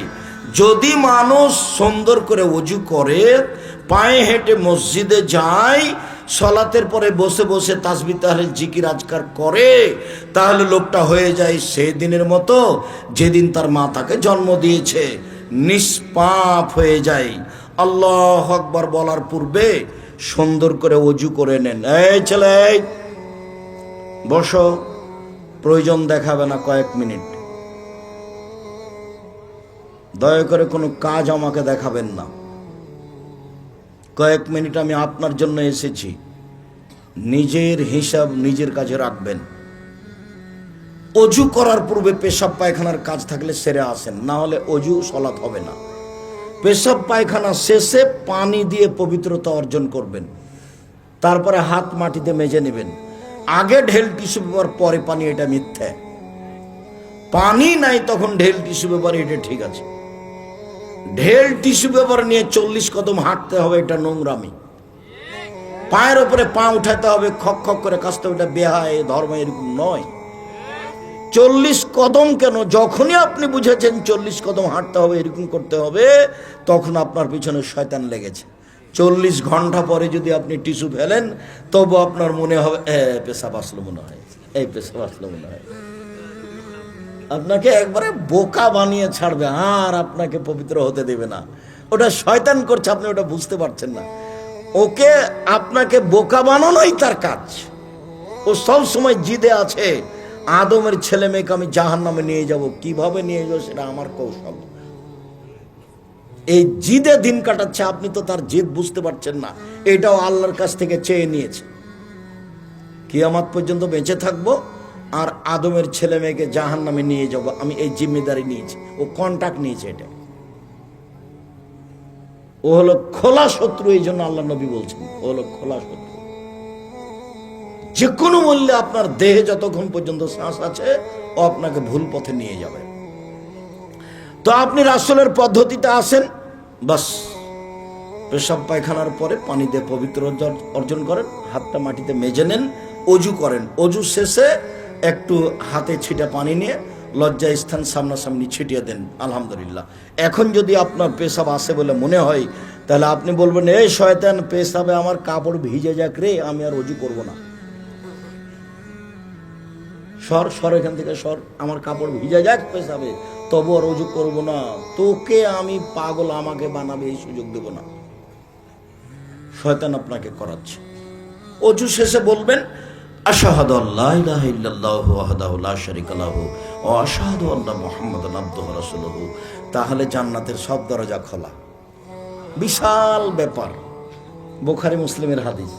এই দোয়া মুখস্থ থাকলে ভালো, মুখস্থ না থাকলে আগামীকাল সন্ধ্যা হতে হতে করতে হবে। তোমাদেরকে 24 ঘন্টা, মুরব্বীদের 3 দিন সময় থাকলো।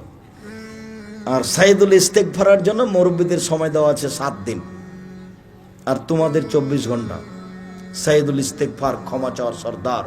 আল্লাহুম্মা আনতা রাব্বি লা ইলাহা ইল্লা আনতা খালাকতানি ওয়া আনা আবদুকা ওয়া আনা আলা আহদিকা ওয়া ওয়াদিকা মাসতাতাতু ওয়া আউযু বিকা মিন শাররি মা সানাতু আবুউ লাকা বিনি'মাতিকা আলাইয়া ওয়া আবুউ বিযামবি ফাগফিরলি ফা ইন্নাহু লা ইয়াগফিরু যুনুবা ইল্লা আনতা। সকালে যদি পড়ে সন্ধ্যা পর্যন্ত মারা গেলে জান্নাত, সন্ধ্যায় যদি পড়ে সকাল পর্যন্ত মারা গেলে জান্নাত। হাদিস বুখারী মুসলিম। তোমাকে সময় দিয়েছি 24 ঘন্টা, মুরব্বির সময় দিয়েছি 7 দিন। আর এই যে ওজুর দোয়া, সব দরজা খোলা, তোমার জন্য ঘরে 24 ঘন্টায় থাকলো, মুরব্বির জন্য 3 দিন। এটা ছোট দোয়া, কমিয়ে দেওয়া হলো। মুখস্থ করতেই হবে। কিভাবে করব? আপনার বাড়িতে বই আছে, নইলে আমি আপনার সহযোগিতা করেছি। যাওয়ার সময় দেখবেন বই আছে, আইনে রাসূল সাল্লাল্লাহু আলাইহি ওয়াসাল্লাম দোয়া অধ্যায়। কত জায়গাতে হাত তুলে দোয়া করবেন, কত হাত তুলে দোয়ার হাদিস আছে, কোন দোয়া চলবে না, কোন দোয়া চলবে। আপনার খিদমতে আমি দিন রাত লেগে আছি। আপনি যে কি বুঝেন আমি বুঝতে পারি না। দিন রাত আপনার সেবায় আমার কাজ। নিজের জন্য 5 মিনিট ভাবি না কি হবে না হবে, যা হবে হবে। সম্মানিত দিনী ভাই বোন, এইবার যদি আপনি 40 কদম হাঁটেন ঢেল টিস্যু পেপার নিয়ে, তাহলে আপনি জান্নাতে যেতে চান, আপনার বউকে হাঁটতে হবে না। আপনার বউ ঢেল নিয়ে 40 কদম হাঁটবে, কেননা জান্নাত আপনার দাবি, বউয়ের দাবি লাগবে না। তো ও যদি 40 কদম হাঁটে ঢেল নিয়ে, টিস্যু পেপার নিয়ে, তা আপনি বলছেন আব্দুর রাহিম সাহেব যে কেমন কেমন লাগবে। তো এইটা যদি কেমন কেমন লাগে, আপনি যখন ঢেল নিয়ে হাঁটেন তখন মহিলা যদি দেখে, তাকে কেমন কেমন লাগবে না? দুইটা তো সমান সমান। ধর্ম তো এটা নয়, ধর্ম তো উল্টে গেছে। পেশাব পায়খানার পরে পানি দিয়ে পবিত্রতা অর্জন করে হাত মেজে নিতে হবে। সুন্দর করে অজু করবেন, 3 বার করে অঙ্গগুলি ধুইবেন। একবার কবজি পর্যন্ত ধুইতে যদি 10 বার পানি লাগুক, একবার যখন ভিজে গেছে সম্পূর্ণ অঙ্গ, তখন কবজি পর্যন্ত ধোয়া হয়েছে। ধোয়া জায়গায় পানি দিয়ে ধোয়ার নাম দ্বিতীয়বার ধোয়া, ধোয়া জায়গায় পানি দিয়ে ধোয়ার নাম তৃতীয়বার ধোয়া। এ হলো সুন্দর অজু। কথা বুঝাতে পারিনি মনে হয়। সুন্দর অজু। এরপরে আল্লাহু আকবার বলে সালাতে দাঁড়াবেন। অজু করার পরে ওই দোয়া পড়েছেন, এরপরে আর এখন নিয়তের দোয়া পড়বেন না। নিয়তের দোয়া পড়লে রাসূলকে অপমান করেছেন, আর ইবাদত কবুল হবে না। সালাতও গেছে, সবই গেছে। চাঁপাইনবাবগঞ্জের ভাষাতে দোয়া যদি নিয়তের পড়েন, তাহলে চাঁপাইনবাবগঞ্জের ভাষাতে আমও গেল, ছালাও গেল, কানতে কাঁদতে দূরে চোখও গেল, কিছুই হবে না, সব গেল। কেন? রাসূলকে অপমান করে ইবাদত কবুল হবে না। আপনি তো জান্নাতের দরজা খুলে নিয়েছেন সবটুকুই। অজু করার পরে বলেছেন, আশহাদু আল্লা ইলাহা ইল্লাল্লাহু ওয়াহদাহু লা শারীকা লাহু ওয়া আশহাদু আন্না মুহাম্মাদান আবদুহু ওয়া রাসূলুহু। হাদিস তো বুখারী মুসলিম। আমার আপনার বিবেচনার কি দরকার? আমল করব বাস। পাবো এই আশায় কি করব? আমল করব। পাবো এই আশায় আমল করব, এটা আমার কাজ। এখানে আমার কোনো বিবেচনার সুযোগ নেই। আমি পীর সাহেবের কথাই চলি না, বড় হুজুরের কথাই চলি না, বুজুর্গানে দিনের কথাই চলি না। একজন মানুষের কথাই চলি, যার নাম মুহাম্মদ সাল্লাল্লাহু আলাইহি সাল্লাম। রূপক ধর্ম চলে না। 1 গিলাস পানি পান করতে কয়টা বিধান লাগে? 5টা। যার নিয়মের নাম হচ্ছে মুহাম্মদ সাল্লাল্লাহু আলাইহি সাল্লামের নিয়ম, সুন্নাত, রাসূল সাল্লাল্লাহু আলাইহি সাল্লামের নিয়ম। সম্মানিত দিনী ভাই বোন, আল্লাহু আকবার বলার পূর্বে কোনো কথা বলবেন না, বিসমিল্লাহ চলবে না। আল্লাহু আকবার এমন পাওয়ারফুল শব্দ যে বিসমিল্লাহ চলবে না। নিয়ত তো বহুদূরের কথা। 2 পায়ের মাঝে ফাঁকা রাখবেন, যে শরীরের ভারসাম্য বজায় রাখার জন্য যতটুকু লাগে। চাঁপাইনবাবগঞ্জের মহিলা বৈঠকের মতো মহিলারা যেন এরকম না করে।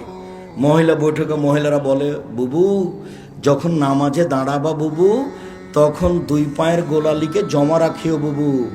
যদি দুই পায়ের গোড়ালি ফাঁকা রাখো বুবু, তাহলে লজ্জা স্থানের যোগাযোগ বুবু মাটির সাথে হবে, মাটি অভিশাপ করবে। বুবুর সব কথাই নাকি বুখারীতে আছে। বুবু যদি শাড়ি পরে নামাজ পড়ো বুবু, তাহলে ল্যাঙ্গট পরিও, নইলে লজ্জা স্থানের যোগাযোগ বুবু মাটির সাথে হবে, মাটি অভিশাপ করবে। বুবুর সব কথাই নাকি বুখারীতে আছে। এমনটা যেন হয় না। বুবু সিজদায় যখন যাবা বুবু, হাতি যেমন মাটিতে পড়ে যায়, তেমনি একবারে মাটিতে পড়ে গিয়ে আঁটো সাঁটো হয়ে সিজদা করিও বুবু। যদি বুককে উরু থেকে পৃথক রাখো বুবু, তাহলে স্তন ঝুলন্ত থাকবে বুবু, পর্দার ব্যাঘাত ঘটবে। বুবুর সব কথাই নাকি বুখারীতে আছে। ধর্মের নামে মিথ্যে কথা দিন রাত বলছে বুবু। 60% থেকে 70% কথা মিথ্যা আছে। ওটা ধর্ম নয়। কোরআন মাজিদের গায়ে যদি মানুষ মিথ্যা কথা লিখতে পারে, তাহলে বক্তব্যে মানুষ মিথ্যা কথা বলতে পারে। আপনাকে আমি কতদিন বললাম, মুকশেদুল মুমিন নামে একটা বই আছে, সেই বই একটা হেডলাইন আছে, অবিবাহিত ছেলে মেয়ের পড়া নিষেধ। হেডলাইন, যে দেখে সেই পড়ে, যে দেখে সেই পড়ে।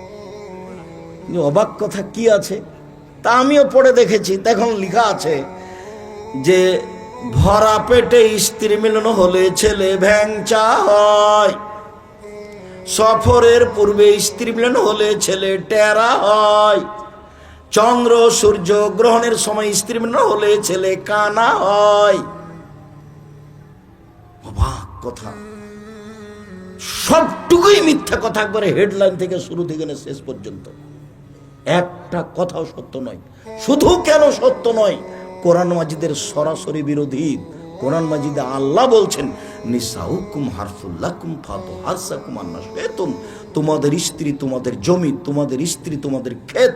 তোমরা তোমাদের স্ত্রীর নিকটে আসো তোমাদের ইচ্ছে মতো, সকালেই কি, বিকালেই কি, দুপুরেই কি, ভরা পেটেই কি, সফরের পূর্বেই কি, চন্দ্রগ্রহণ লাগলেই কি আর না লাগলেই কি। তা আল্লাহ বলছেন, কেমনে উনি কলমে লিখতে পারেন এই কথা যে ভরা পেটে স্ত্রী মিলন হলে ছেলে ভ্যাংচা হয়, সফরের পূর্বে স্ত্রী মিলন হলে ছেলে টেরা হয়, চন্দ্র সূর্য গ্রহণের সময় স্ত্রী মিলন হলে ছেলে কানা হয়। একবারে নগদ মিথ্যা কথা, ডাহা মিথ্যা কথা ধর্মের নামে। আমার তো মনে হয় এসব বক্তব্য, এসব কলম পুঁথির গানের মতো। আমরা তো চাঁপাইনবাবগঞ্জের মানুষ, পুঁথির গান বইয়ে লেখা আছে, সেগুলো আমাদের গ্রামের লোকেরা গরমের দিনে খুলিতে বসে বাড়ির সামনের চত্বরে বসে পড়তো। তাতে কি লেখা থাকতো, 6 মাসের রাস্তা মর্দ 6 দিনে গেল, ঘোড়ায় চড়িয়ে মর্দ হাঁটিয়া চলিল। 6 মাসের রাস্তা মর্দ 6 দিনে গেল, ঘোড়ায় চড়িয়া মর্দ হাঁটিয়া চলিল। ফাতেমা কান্দিয়া কয়, আজ বুঝি হুসাইন কারবালাতে শহীদ হয়। ফাতেমা কান্দিয়া কয়, আজ বুঝি হুসাইন কারবালাতে শহীদ হয়। যেদিন হুসাইন ইরাকের মাটিতে কারবালার মাঠে শহীদ হন, তার 49 বছর আগে ফাতেমা মারা গেছে। তো ফাতেমা 49 বছর আগে মারা গেছেন, তারপরে তিনি কেঁদে এই কথা বলছেন। এটা কেমনে হতে পারে? হুজুরের কেমনে সাজে? বগুড়া নগর মাদ্রাসায় বক্তব্য দিন। উনি আবার ডক্টর, যিনি বক্তব্য দিচ্ছেন। নগর মাদ্রাসা আলেম মাদ্রাসা। তো বলছেন, আব্দুল কাদের জেলানির বাড়িতে ফকির এসেছে ভিক্ষে চাইতে। তো আব্দুল কাদের জেলানির মা ভিক্ষে দিয়েছে। তো আব্দুল কাদের জেলানির মাকে দেখে ফকির আকৃষ্ট হয়েছে। এইটা আব্দুল কাদের জেলানি পেট থেকে জানতে পেরে বাঘের আকৃতিতে বের হয়ে তাকে হত্যা করেছে। বক্তা তো বক্তব্য দিলই। এখন জনগণকেও যদি বলতো, আচ্ছা মাওলানা সাহেব, উনি তো বাঘের আকৃতিতে বের হলেন, তো আব্দুল কাদের জেলানির তো এখনো জন্মের সময় হয়নি, তো উনি ভিতরে গেলেন কিভাবে? এক, আর আব্দুল কাদের জেলানির মায়ের সাথে তো অন্যায় করেনি, তাকে হত্যা করা কি অন্যায় হলো না? তো এখন তাহলে আব্দুল কাদের জেলানি জীবিত হওয়ার সাথে সাথে তাকে হত্যা করতে হবে, এর নাম কেসাস। এই শেষেরটুকু মনে হয় বুঝতে পারলেন না। শেষেরটুকু বুঝেছেন ভাইজান? আবার বলি যে আব্দুল কাদের জেলানি মায়ের পেট থেকে বের হয়ে লোকটাকে কি করলো? হত্যা করলো। তো আব্দুল কাদের জেলানির মায়ের সাথে জেনা প্রমাণ হতে হবে এবং ওই লোকটাকে বিবাহিত প্রমাণ হতে হবে, তাহলে হত্যা করা যাবে, তার নাম রজম। তো জেনাই তো হয়নি, কথার কথা 1 মিনিট ধরে নিলাম যে আকৃষ্ট হয়েছে, তো জেনাই হয়নি, তো হত্যা করবে কি করে? আবার ও বিবাহিত কি না সেটাই প্রমাণ কি, কিভাবে হত্যা করবে তাকে? ও বিবাহিত হতে হবে, জেনা প্রমাণ হতে হবে, তারপরে হত্যা। তো কোনো কিছুই হলো না, আব্দুল কাদের জেলানি তাকে আগেই মেরে দিলেন। তাহলে আব্দুল কাদের জেলানি একটা মানুষকে অন্যায়ভাবে কি করলেন? হত্যা করলেন। এখন কোরআন মাজিদে অন্যায় হত্যা করার ফলাফল কি? হত্যা, কেসাস। তাহলে এখন আব্দুল কাদের জেলানি জন্ম হওয়ার সাথে সাথে কি করতে হবে? হত্যা করে দিতে হবে। এরকমই চলছে। বলছে আব্দুল কাদের জেলানি যাচ্ছে না আকাশে, কেন, কি হয়েছে? বলে আল্লাহর বিচারে ভুল হয়েছে, সংশোধন করতে যাবে। বইও লেখা আছে এইভাবে, বইও লেখা আছে, এইভাবেই চলছে বক্তব্য, এভাবেই চলছে বই পুস্তক। জাতির সংশোধনের জন্য এসে, জাতিকে ভুল পথে পরিচালনা করার জন্য আসেনি। জাতির যদি রাস্তাঘাট করে দিতে না পারি, জাতির যদি স্কুল কলেজ করে দিতে না পারি, জাতিকে চূড়ান্ত সঠিক ধর্ম দিতে পারবো ইনশাআল্লাহ। ধর্মের ব্যাপারে জাতিকে ফাঁকি দিয়ে পরকাল হারাতে রাজি নই। আল্লাহু আকবার বলার সময় হাত দুটা এই পর্যন্ত উঠাবেন, কাঁধ সামনাসামনি, কানের লতি সামনাসামনি, কান ধরা হবে না, কানের লতিতে লাগানো হবে না, এরকম করে ধরা হবে না, বাস কানের লতি, না হলে কাঁধ সামনাসামনি, আঙ্গুল জমা জমা থাকবে, আঙ্গুল আকাশমুখী থাকবে, এটাও হবে না। আর এরকম হবে না, এরকম হবে না, এরকম হবে না। বুখারী মুসলিমের হাদিস, কাঁধ সামনাসামনি। যারা আপনারা মহিলা মানুষ আছেন, হয়তোবা প্রজেক্টটা দেওয়া আছে, বুঝতে পারছেন কিনা, দেখতে পাচ্ছেন কিনা, আগেই চলে গেছেন নাকি? বলে বক্তব্য শুনেছি আব্দুল রাজাক সাহেব, এত শক্ত বক্তব্য শুনতে পারবো না, গেলাম। হতেও পারে, যদি কষ্ট করে থাকেন, আপনার জন্য এসেছি। তাহলে এইভাবে বলবেন আল্লাহু আকবার, তারপর ডান হাতের কবজি বাম হাতের কবজির উপরে রাখবেন। এক সহিহ হাদিস। বাহুর উপরে বাহু রাখবেন, সহিহ হাদিস। বুকের উপরে রাখবেন, 5টি সহিহ হাদিস। নাভির নিচে রাখবেন, 3টি জয়ীফ হাদিস, অগ্রহণীয়। বুকের উপরে বাঁধলেন, এরপরে সানা, আল্লাহুম্মা বাঈদ বাইনি ওয়া বাইনা খাতায়ায়া কামা বা'আদতা বাইনাল মাশরিক ওয়াল মাগরিব, আল্লাহুম্মা নাক্কিনি মিনাল খাতায়া কামা ইউনাক্কা সাবুল আবিজু মিনাদ দানাস, আল্লাহুম্মা আগসিল খাতায়ায়া বিল মাই ওয়াস সালজি ওয়াল বারাদ। হে আল্লাহ, তুমি আমাকে আমার পাপকে অত দূরত্বে রাখো, আমার থেকে পাপকে সরিয়ে দাও, পূর্ব থেকে পশ্চিম যত দূরে, এইভাবে দূরে করে দাও পাপকে, পাপ যেন আমার ধারে কাছে না থাকে। 2, আমাকে পাপ থেকে ধুয়ে দাও, সাদা কাপড়কে যেভাবে ময়লা থেকে ধোয়া হয় পরিষ্কার করে দাও। 3, এমন ভাবে আমাকে ধুয়ে দাও, ঠান্ডা পানি বরফ দিয়ে তুষার দিয়ে ধুয়ে আমাকে ঝকঝকে করে দাও, এর নাম সানা। আউযু বিল্লাহি মিনাশ শাইতানির রাজিম। মারদুদ বিতাড়িত শয়তান থেকে পরিত্রাণ চাচ্ছি। বিসমিল্লাহির রহমানির রহিম। পরম দাতা দয়ালুর নামে আরম্ভ করছি। আলহামদুলিল্লাহি রাব্বিল আলামিন। বিশ্বজগতের প্রতিপালকের প্রশংসা। আর রহমান রাহিম, তিনি হচ্ছেন পরম দাতা দয়ালু, মালিকে ইয়াউমিদ্দিন, তিনি হচ্ছেন বিচার দিনের মালিক। ইয়াকা নাবুদু, একমাত্র তোমার ইবাদত করি, ওয়া ইয়াকা নাস্তাঈন, একমাত্র তোমার কাছে সাহায্য চাই। ইহদিনাস সিরাতাল মুস্তাকিম। তুমি আমার একটা কথা শোনো, তুমি আমার একটা কথা শোনো, তুমি আমাকে সঠিক পথ দেখাও। ওরা বলে এই পথে আসো, ওরা বলে এই পথে আসো, ওরা বলে ফুরফুরা শরীফে আসো, ওরা বলে মাঝ ভান্ডারিতে আসো, ওরা বলে দল সংগঠন করো। আমি কোন পথে যাই? আমাকে সোজা পথ দেখাও। আবুল আলা মওদুদী রাহিমাহুল্লাহ বললেন, আমাকে রাজপথ দেখাও। সারা পৃথিবীর মানুষ বললেন, আমাকে সহজ সরল পথ দেখাও, আঁকা বাঁকা হয় না জানো। সিরাতাল লাযীনা আনআমতা আলাইহিম, ওদের পথ দেখাবা যাদের ভালোবেসেছো, যাদের প্রতি দয়া করেছো। গায়রিল মাগদুবি আলাইহিম ওয়ালাদ-দাল্লিন, ওদের পথ দেখায় না যারা অভিশপ্ত ইহুদি, ওদের পথ দেখায় না যারা ভ্রান্ত খ্রিস্টান। আমিন। দীর্ঘ সময় ধরে তোমার দরবারে যে প্রার্থনা করলাম সেটা কবুল করো। ইবাদতের জগতে ব্যতিক্রম দোয়া সূরা ফাতিহা, যার জন্য একাই হলেও বলতে হবে সালাতে নামাজে, জামাত হলেও বলতে হবে, জোরে হলেও বলতে হবে, আস্তে হলেও বলতে হবে, বলতেই হবে, বলতে আপনি বাধ্য। সূরা ফাতিহা পড়ার ব্যাপারে এইভাবে বলতে হবে, চাঁপাই নবাবগঞ্জের ভাষার মতো, তুই তো বলবি তোর বাপকে বলতে হবে। ব্যতিক্রম দোয়া। একটাই কথা আছে, কিন্তু আপনি কোনোদিন খেয়াল করেছেন কিনা, একটাই বাক্য, আগে খালি প্রশংসা করা হয়েছে। এমনি মানুষের কাছে যদি কিছু চান তো প্রশংসা করা লাগে। আসসালামু আলাইকুম ভাইজান, আপনি তো খুব বড় মানুষ, ভালো মানুষ, সবাইকে সহযোগিতা করেন ভাইজান, সবাই আপনার কথা বলে। আমার ছেলের হাত ভেঙে গেছে ভাইজান, আমি আপনার কাছে 10,000 টাকা কর্জ নিতে এসেছি, একটু দয়া করে দিবেন। হ্যাঁ সেই তোরে তো আসলে এখন তো টাকা পয়সা হাতে নেই, আচ্ছা বিকেল আই দেখি, এভাবে বলবে। আর যদি বলেন আসসালামু আলাইকুম, আমার ছেলের হাত ভেঙে গেছে, 10,000 টাকা দেন, তো বলবে তুই কে, আমি কি টাকসাল বানিয়ে রেখেছি নাকি? এটা মানুষেরও গতি। আল্লাহকে যদি বলেন সোজা পথ দেখান, তাহলে আল্লাহ এটা শুনবেন না। আগে প্রশংসা করতে হবে, প্রশংসা প্রিয় সত্তা আল্লাহ। আলহামদুলিল্লাহতে খুশি, আলহামদুলিল্লাহ প্রশংসা আল্লাহর জন্য, খুব খুশি, খুব খুশি। আফজালুদ দোয়া আলহামদুলিল্লাহ। ইবাদতের জগতে সবচেয়ে উত্তম দোয়া হলো আলহামদুলিল্লাহ, মানে খুশি। আফজালুদ যিকরে লা ইলাহা ইল্লাল্লাহ, সবচেয়ে উত্তম জিকির হলো লা ইলাহা ইল্লাল্লাহ। খুব খুশি প্রশংসায়। আলহামদুলিল্লাহি রাব্বিল আলামিন, বিশ্ব জগতের প্রতিপালকের প্রশংসা এক। আর রহমানের রাহিম, তিনি হচ্ছেন পরম দাতা, দয়ালু, প্রশংসা চলছে। মালিক ইয়াউমিদ্দিন, তিনি হচ্ছেন বিচার দিনের মালিক। ইয়াকা না'বুদু, তোমার ইবাদত করি, ওয়া ইয়াকা নাস্তাইন, তোমার কাছে সাহায্য চাই।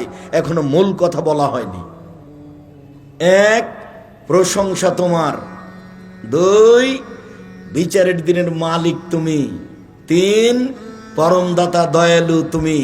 চার, তোমার কাছে সাহায্য চাই।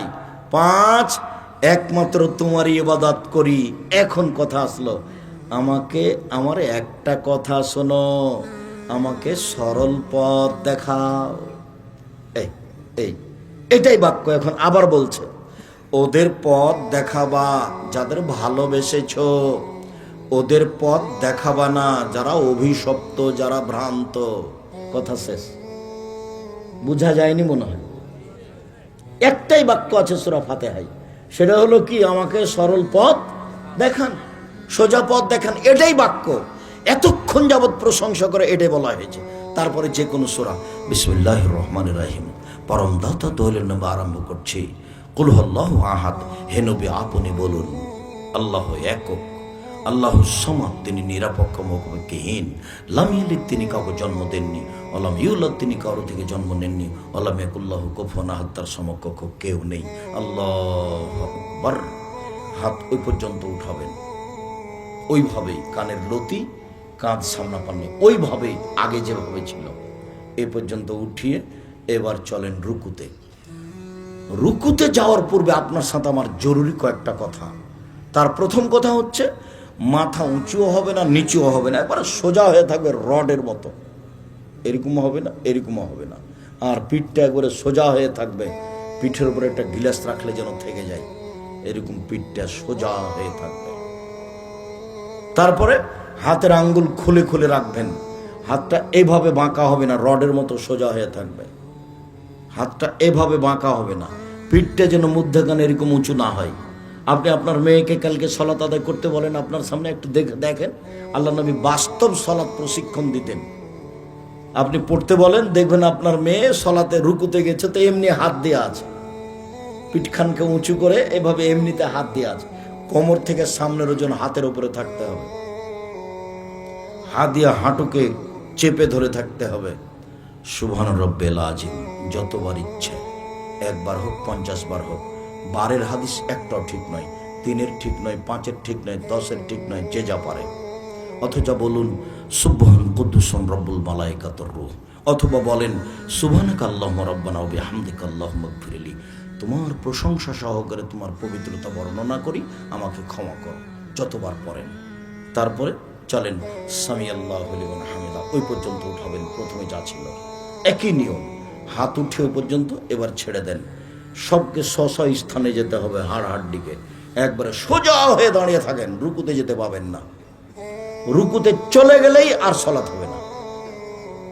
দাঁড়িয়ে থাকেন। সামি আল্লাহু লিমান হামিদা রাব্বানা লাকাল হামদ হামদান কাসীরান তাইয়িবান মুবারাকান। আল্লাহ ওই লোকের প্রশংসা শুনল যে তার প্রশংসা করলো, খুব তার প্রশংসা, বরকতময় তার প্রশংসা, মঙ্গলময় তার প্রশংসা। মিলা সামাওয়াতে, আকাশ পরিমাণ তার প্রশংসা, মিলা লার্জ, জমিন পরিমাণ প্রশংসা, মিলামা শেতা বিন সাইন, মিলামা বাইনাহুমা, আকাশ জমিনের মধ্যে যে ফাঁকা আছে সেই পরিমাণ প্রশংসা, মিলামা শেতা বিন শাইন বাদ। এরপরে যত চাও তত তোমার প্রশংসা। দাঁড়িয়ে দাঁড়িয়ে বলতে থাকেন, সিজদায় যেতে পাবেন না, সোজা দাঁড়িয়ে থাকবেন একবারে। খালি তাড়াহুড়া করে গেলে আর সালাত হবে না। এবার চলেন সিজদায়। আপনার সাথে জরুরি কথা সিজদায় যাওয়ার আগে, এক,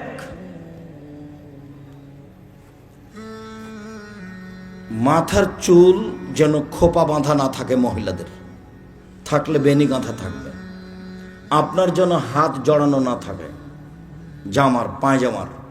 যদি পায়জামা জড়াতে হয় তাহলে কোমরে জড়াতে হবে, নিচের দিকে জড়ানো হারাম। হাত যেন জড়ানো না থাকে, এটা খুলে দিতে হবে। টাকনুর নিচে সালাতের সময় চলবে না, বাকি সময় চলবে। তিন শ্রেণীর মানুষের সাথে আল্লাহ কথাই বলবেন না, অথচ তার অনেক দয়া বিচারের মাঠে তার এক শ্রেণীর মানুষ যারা টাকনুর নিচে পায়জামা প্যান্ট লুঙ্গি পরে, তাদের সাথে আল্লাহ কথা বলবেন না। যা, তো সবকিছু সিজদায় যাবে, কোথাও যেন চুল বা হাত কোথাও যেন জমা না থাকে। দুই, 7 হাড়ের উপরে সিজদা করতে হবে। নাক কপাল এক, কোনটা আগে কোনটা পরে এটা বিবেচনা নেই, নাক কপাল দুইটাই মাটিতে লেগে থাকবে। 3, 2 হাত, এ হলো 3। 5, 2 হাঁটু, এ হলো 5। 7, 2 পায়ের বৃদ্ধাঙ্গুল, এ হলো 7। সিজদাকালীন পা উঠিয়ে আপনি পা চুলকাতে পাবেন না, নইলে কয়টা অঙ্গ হয়ে যাবে? 6টা। সিজদার সময় হাত উঠিয়ে চুলকাতে পাবেন না, নইলে কয়টা হয়ে যাবে? 6টা। আদেশ কয়টা আছে? 7টা। 7টা আদেশে সিজদা করতে হবে 7 অঙ্গের উপরে। হাত দুটি জমা কেবলামুখী থাকবে, কানের পাশে থাকবে, এবং সিজদাটা কপালটা রাখবেন এতদিন যা রেখেছেন তার চেয়ে অন্তত 10 আঙ্গুল আগিয়ে রাখবেন। পিঠের হাড়টা যেন লম্বা হয়ে থাকে, কোনোই এভাবে উঠে রাখবেন যাতে করে ছাগলের বাচ্চা পেটের নিচ দিয়ে পার হয়ে যেতে পারে। একাধিক সহিহ হাদিস। পুরুষ নারী একই হুকুম, পুরুষ নারী একই হুকুম। মহিলারা বুকের সাথে উরুর সাথে লাগিয়ে রাখবে, এগুলো সব জাল বানানো কথা। পেটের নিচে ফাঁকা রাখতে হবে। বলবে সুবহান রাব্বিয়াল আলা, উঁচু আল্লাহর পবিত্রতা বর্ণনা করছি যতবার পারে। আর অনেক দোয়া উঠে আসবে। আল্লাহুম্মা গফিরলি ওয়ারহামনি ওয়াহদিনি ওয়াফিনি ওয়ারযুকনি। আল্লাহ তুমি আমাকে হেদায়েত দান করো, আমাকে খেতে দাও, আমাকে রুজি দাও, আমার প্রতি দয়া করো। আবার সিজদায় যাবেন, বলবেন আসেন, এ হলো 1 রাকাত, এভাবে আর 1 রাকাত, এ হলো 2 রাকাত। এখন আত্তাহিয়াতুর বৈঠক, তাশাহুদের বৈঠক। বাম হাত বাম হাঁটুর উপরে থাকবে, ডান হাত 2টি আঙ্গুল টেনে নিয়ে নিতে হবে, আর 3য় আঙ্গুলের নখের উপরে বৃদ্ধ আঙ্গুলের পেট রাখতে হবে। রাখেন তো দেখি। মহিলা মানুষ আপনারা যারা দেখতে পাচ্ছেন নাকি দেখেন তো প্রজেক্টরের মাধ্যমে। আগে 2টা আঙ্গুল জমা করে নেন, কনিষ্ঠ আঙ্গুল এবং তারপরেরটা। তারপরে 3য় আঙ্গুলের নখের উপরে বৃদ্ধ আঙ্গুলের পেটটা রাখেন, দেখটা গোলাকার করেন। এবারে হাঁটুর উপরে রাখেন, অবিরাম নড়বে। একবার নড়ানোর কথা ভুয়া হাদিসও নেই, জাল হাদিসও নেই। অবিরাম নড়বে, এটা হলো আঘাত করা শয়তানকে। আঙ্গুল খাড়ো করে রাখতে হবে, এটাও নয়। একবার উঠাতে হয়, এটা একবারে মিথ্যা কথা, ভুয়া হাদিসও নেই।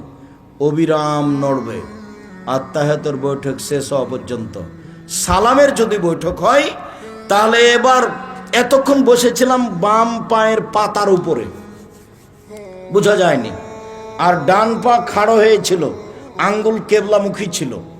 এখন সালামের বৈঠক, বাম পা ডান দিক দিয়ে বের করে দেব, পিছনটা নিতম্বটা মাটির ওপরে রেখে দেবো, বোঝা যায় না মনে হয়? নিতম্ব মাটির ওপরে রেখে দেবো, বাম পা ডান দিকে বের করে দেবো, বাম হাত আঙ্গুল জমা জমা হাঁটুর ওপরে থাকবে, ডান হাত এইভাবে আবার জমা করে নিব, এইভাবে বৃদ্ধা আঙ্গুল এই 3 নম্বর আঙ্গুলের নখের উপরে রেখে দিব, আর এই তর্জনী অবিরাম নড়বে। প্রথমে হলো আত্তাহিয়াতু, আত্তাহিয়াতু লিল্লাহি ওয়াসসালাওয়াতু ওয়াত-তাইয়্যিবাতু, সমস্ত ইবাদত আল্লাহর জন্য। আশহাদু আল্লা ইলাহা ইল্লাল্লাহু ওয়াহদাহু লা শারীকা লাহু ওয়া আশহাদু আন্না মুহাম্মাদান আবদুহু ওয়া রাসূলুহু, আমি সাক্ষ্য দিচ্ছি আল্লাহ ছাড়া কোনো মাবুদ নাই, আমি সাক্ষ্য দিচ্ছি মুহাম্মদ আল্লাহ রাসূল। আত্তাহিয়াতু যখন শেষ হবে তখন দরুদ, আল্লাহুম্মা সাল্লি আলা মুহাম্মাদিন ওয়া আলা আলি মুহাম্মাদ কামা সাল্লাইতা আলা ইব্রাহিম ওয়া আলা আলি ইব্রাহিম ইন্নাকা হামিদুম মাজিদ। হে আল্লাহ, তুমি মুহাম্মদ সাল্লাল্লাহু আলাইহি সাল্লাম এবং তার পরিবারের প্রতি শান্তি অবতীর্ণ করো, যেমনভাবে ইব্রাহিম আলাইহিস সালাম ও তার বংশধরের প্রতি শান্তি অবতীর্ণ করেছ। তুমি প্রশংসনীয়, তুমি জ্ঞানী। আল্লাহুম্মা বারিক আলা মুহাম্মাদ ওয়া আলা আলি মুহাম্মাদ কামা বারাকতা আলা ইব্রাহিম ওয়া আলা আলি ইব্রাহিম ইন্নাকা হামিদুম মাজিদ। আল্লাহ, তুমি মুহাম্মদ সাল্লাল্লাহু আলাইহি সাল্লামের উপরে বরকত নাজিল করো এবং তার পরিবারের উপরে বরকত নাজিল করো, যেমনভাবে ইব্রাহিম আলাইহিস সালাম ও তার বংশধরের প্রতি বরকত নাজিল করেছ। এরপরে আপনার ইচ্ছা মতো দোয়ায়ে মাসুরা, বিশেষ দোয়া, আল্লাহুম্মা ইন্নী যালামতু নাফসি যুলমান কাসীরা, হে আল্লাহ, জীবনে খুব পাপ করেছি, ফাগফিরলি, তুমি আমাকে ক্ষমা করো। মাগফিরাতাম মিন ইনদিক, ক্ষমা তোমার পক্ষ থেকে হয়ে থাকে। ওয়ারহামনি, তুমি আমার প্রতি দয়া করো। ইন্নাকা আনতাল গাফুর রহিম, তুমি তো ক্ষমাশীল, তুমি তো দয়াশীল, তুমি ক্ষমা না করলে কে ক্ষমা করবে? এরপরে আরও বিশেষ দোয়া, আল্লাহুম্মা ইন্নী আউযু বিকা মিন আযাবি জাহান্নাম, আল্লাহ তোমার কাছে জাহান্নাম থেকে বাঁচতে চাচ্ছি। ওয়া আউযু বিকা মিন আযাবিল কবর, তোমার কাছে কবরের শাস্তি থেকে বাঁচতে চাচ্ছি। ওয়াউযুবিকা মিন ফিতনাতিল মাসিহিদ দাজ্জাল, তুমি দাজ্জালের ফিতনা থেকে বাঁচাও। ওয়াউযুবিকা মিন ফিতনাতিল মাহি ওয়াল মামাত, ইহকালের ফিতনা, পরকালের ফিতনা, ইহকালের ফিতনা, পরকালের ফিতনা থেকে বাঁচাও। ওয়াউযুবিকা মিনাল মাসামি ওয়াল মাগরাম, তুমি আমাকে রক্ষা করো বড় পাপ হতে, তুমি আমাকে রক্ষা করো ঋণ কর্জ হতে, তুমি আমাকে ঋণ কর্জ থেকে বাঁচাও, তুমি আমাকে বড় পাপ থেকে বাঁচাও, ঋণ কর্জ থেকে বাঁচাও। আল্লাহ নবী দিন রাত ঋণ কর্জ থেকে বাঁচতে চাইতেন, সালাম ফেরার পূর্বে বাঁচতে চাইতেন। এখন আপনি সালাম ফিরতে পারেন, তবে আপনার সাথে আমার একটা পরামর্শ আছে, সেটা হলো এখন বলবেন অন্তত রব্বির হামহুমা কামা রাব্বায়ানি সাগীরা, হে আমার প্রতিপালক, তুমি আমার বাপ মাকে দেখো, বাল্য অবস্থায় আমার বাপ মা যেভাবে আমাকে দেখেছিল, এটা কোনো সময় ভুলবেন না। এই ছেলে, ঘুমাচ্ছ কেন? কথা শেষ, এইটা কথা মনে করো তো দেখি। সালাম ফেরার পূর্বে অন্তত এই দোয়াটা পড়ে সালাম ফেরার চেষ্টা করবেন। জমি জায়গা তো বাপের ভোগ করছেন, বাড়ি ঘর তো ভোগ করছেন, আপনি যদি আপনার বাপের কোনো উপকার করতে না পারেন, 10টা টাকা যদি বাপের নামে দান না করেন, তার জন্য যদি মুখের দোয়াটা না করেন, তা আপনার ছেলে আপনার জন্য করবে? খুব খেয়াল করে রাখবেন। আমি এই কথাও বলেছি, 2 রাকাত সালাত আদায় করে হাত তুলে দোয়া করে আল্লাহকে বলবেন, আল্লাহ, আমি যেন নিয়মিত সালাম ফেরার পূর্বে রব্বির হামহুমা কামা রাব্বায়ানি সাগীরা এই দোয়াটা বলতে পারি, তুমি আমার তৌফিক দান করো, আমি যেন না ভুলি। বুঝাতে পারিনি কথাটা? আপনি এটা দোয়া পড়ার জন্য সহযোগিতা কার কাছে চাইবেন? আল্লাহর কাছে। 2 রাকাত সালাত আদায় করে বলবেন, আল্লাহ, আমি যেন এই দোয়াটা না ভুলি, আমি যেন চট করে সালাম ফিরে না দিই। আমি বলবো রব্বির হামহুমা কামা রাব্বায়ানি সাগীরা। এরপরে আসসালামু আলাইকুম রহমতুল্লাহ, আসসালামু আলাইকুম রহমতুল্লাহ, আল্লাহু আকবার, আস্তাগফিরুল্লাহ, আস্তাগফিরুল্লাহ, আস্তাগফিরুল্লাহ, আল্লাহুম্মা আনতাস সালাম ওয়া মিনকাস সালাম, তাবারাকতা ইয়া যাল জালাল ওয়াল ইকরাম। আরো অনেক, অন্তত আয়াতুল কুরসি। আয়াতুল কুরসি যদি ফরজ সালাতের পরে পড়েন তো আপনি জান্নাতে ঢুকেই গেছেন। তো ঢোকেননি কেন? মরেননি এই জন্য। তাহলে মরণ আপনাকে ঠেকিয়ে রেখেছে। খুব খেয়াল করে আয়াতুল কুরসি পড়বেন, মুখস্থ করে নিতে হবে।